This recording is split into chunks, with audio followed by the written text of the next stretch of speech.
Gray, and this is what I talk about when I talk about knitting.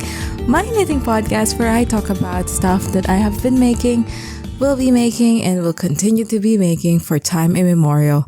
Today, this is going to be a very short episode because I haven't actually been doing quite a lot of knitting. Because, well, it was finals week for me. It was final season. I actually just submitted the last thing I needed to submit for the term. And also I started a job. So like, where do I have the time? You know what I mean? I'm actually fitting in this recording at the schedule that I don't usually do it in. But, you know, let's live, laugh, love. And also my mouth is close to my mic because somebody is doing karaoke outside. And I'm hoping I can edit it out if I hold the mic close enough. Okay. Anyway, let's start. First of all, no wearing of knits today because it's still too hot. It's still so fucking hot. And so I don't know, maybe it's just never gonna happen. Maybe like in January, February, it'll happen. Or probably just January. February is also already quite warm. But yeah, I'm sweating in this living room. It's that kind of weather. But okay, I have no finished objects. Well, okay, first, I have a couple finished objects. I don't actually have with me the stuff that I have finished, and I have brought some visual aids. So I have been making granny square coasters for the place I'm working at because, well, we don't have, also I'm not like an employee. I'm like, you know, I don't know what I am. I have been making coasters for the staff room, and I don't have them with me. They're easy to visualize. They're granny square coasters, shade. And I have been using these two yarns. It's just like one granny square of this, one granny square of this. I just don't mix and match them anymore because it's too much work. And I'm just trying to pump them out as quickly as possible because like the table in our staff room gets, the water rings. So I'm trying to not make that happen. And so I've been making these, and I'm using these colors specifically because they're what I have that is closest to the brand colors of the place. Yeah. Anyway, that is like my only finished object. I've made a couple of them, to be fair. I think I have made 3 so far, and I'm working on making 3 more. So that's fun. But for my whips, which are the more important parts of this episode,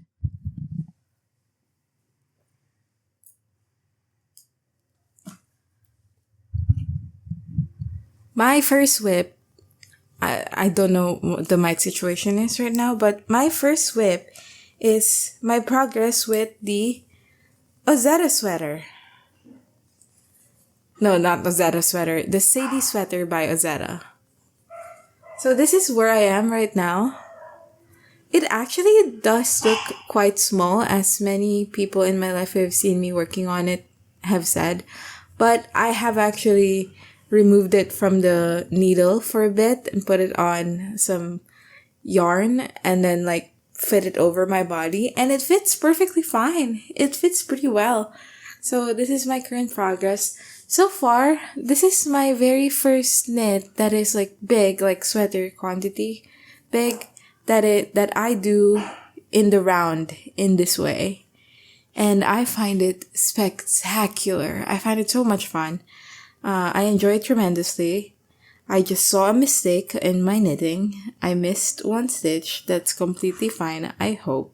This is my current progress. I don't know. I like the short rows. I think they're very fine.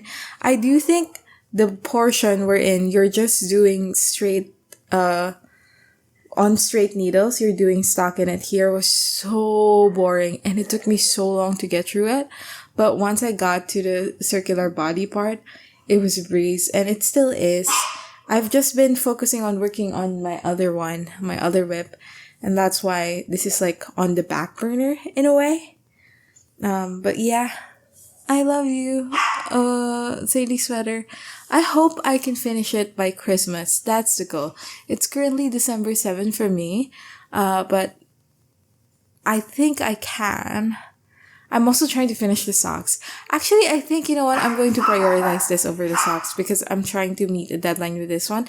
The socks, I think the deadline has passed. And so I'll just let it rip, as people would say. Anyway, so yeah, that's all there is to it, really.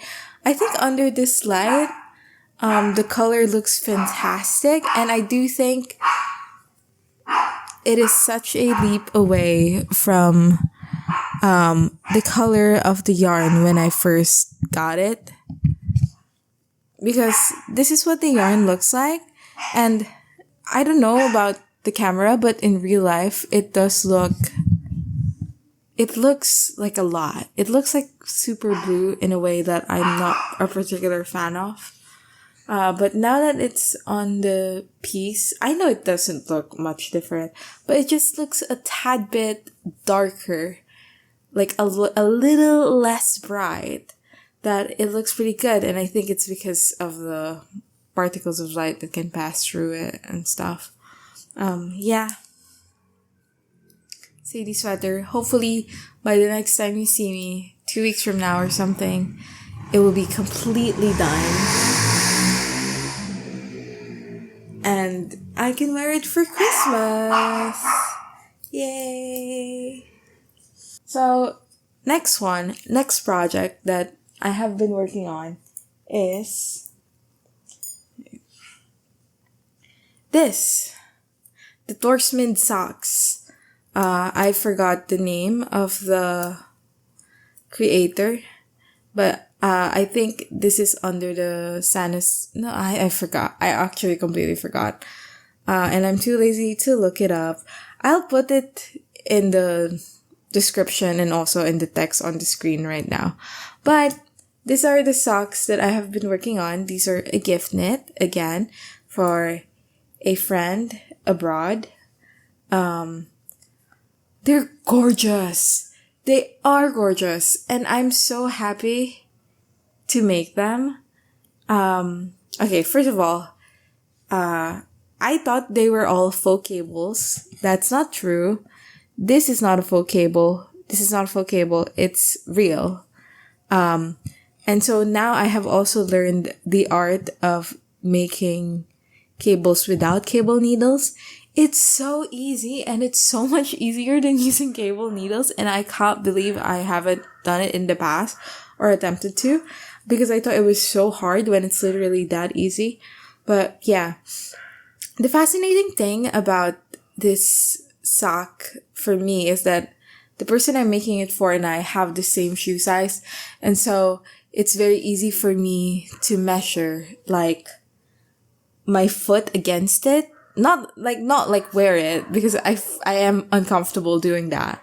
But I mean, like, you know, like I hold it up against my foot like this and I'm like, is it long enough? And, you know, I think that is very fun to do when sock knitting, because a lot of sock knitting actually, I find to be very personalized, which is why I'm so excited to make socks of my own again.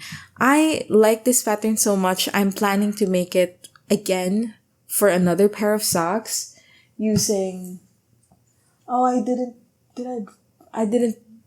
bring the yarn, but using this yarn that I brought and showed off last time here, and I look at them. They're gorgeous. Look at it. Wait, I'll put it over my hand so that you can see better what the cable pattern looks like when it's like stretched out.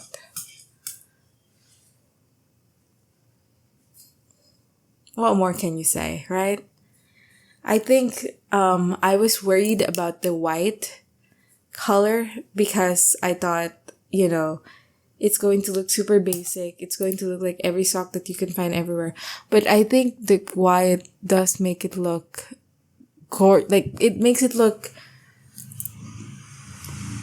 made in a way that is so professional while still feeling very luxurious. And because you can see the pattern so clearly well, but also it's like a very classic color. Oh, and I want to talk about these goddamn needles.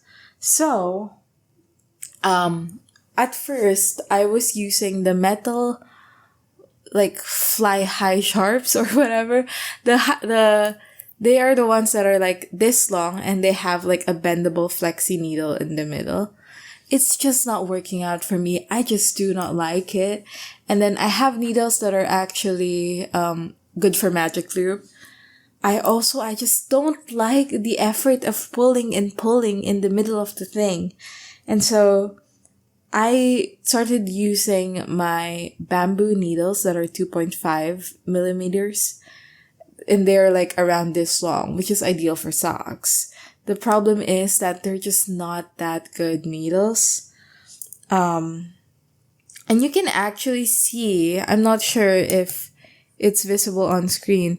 You can see that this part, which is up until where I made it with, bamboo needles, looks a little bit like more textured than this part, which is when I started using the